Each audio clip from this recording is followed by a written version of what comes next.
Hey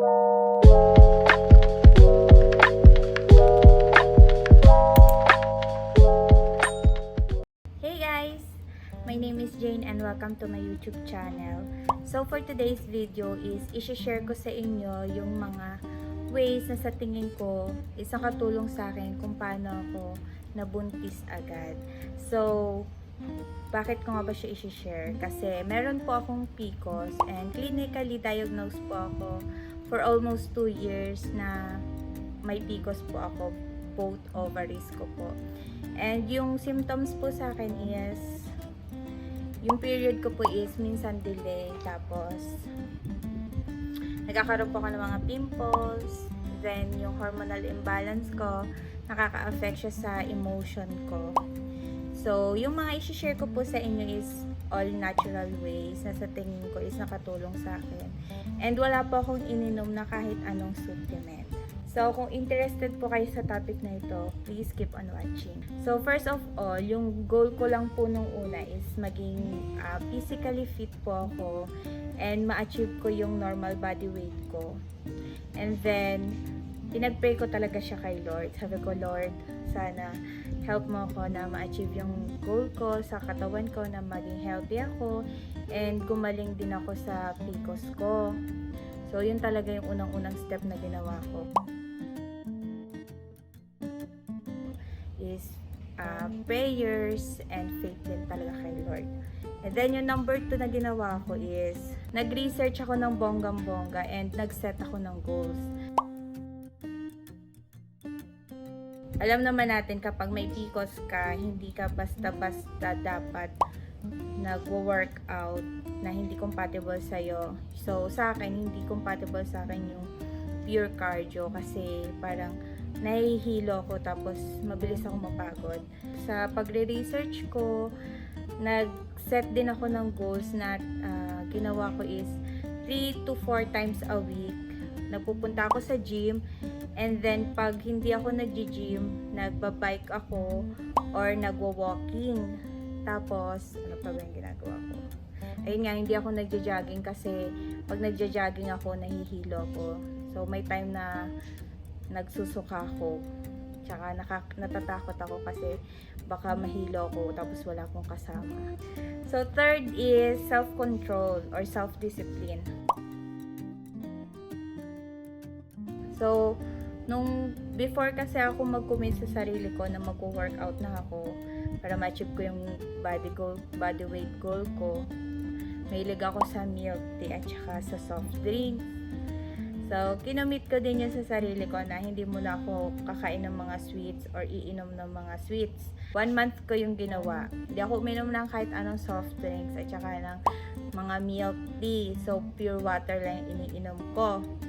So, napaka-importante sa mga PCOS na iwasan natin yung matatamis kasi nakaka-trigger siya ng hormones natin. And then, number 4 or fourth is, ayun nga, parang same lang din sila nung third, yung eating healthy food. So before kasi, mahilig kami ng husband ko mag-order sa Food Panda, kumain sa labas, sa mga fast food. And then, kinumit ko din yon sa sarili ko na hindi muna ako kain ng fast food.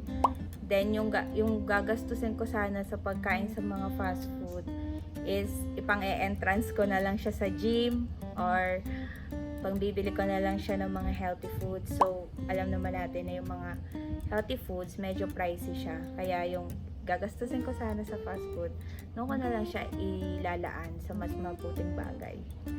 So, ayun, di ba? Fifth. Ayan, fifth. Sobrang importante nito. So, marami sa atin na neglect to. Pero, isa siya sa pinaka-importanting part ng pag-achieve ng healthy living. Yan. Yung sleep. So, kinumit ko din to na dapat mga 10 tulog na ako. So, ayun, malaking impact din kasi yung kulang yung tulog sa hormones ng babae. And ang ginawa ko is, 'di ba nga kaka-workout ko sa morning hanggang or after nun ako nagwo-workout. So, pagdating ng gabi pagod na ako. Kaya mabilis ako nakakatulog. And ayun, masarap sa feeling kapag kumpleto yung tulog. And then, I think nakatulong din ito yung words of affirmation. Na palaging positive yung sinasabi ko sa sarili ko nung time na yon, na magiging healthy na ako, ganun.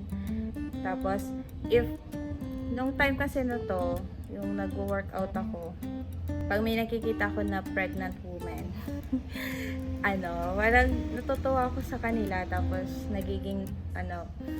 parang nagiging nice ako sa kanila, tapos kinakausap ko sila palagi.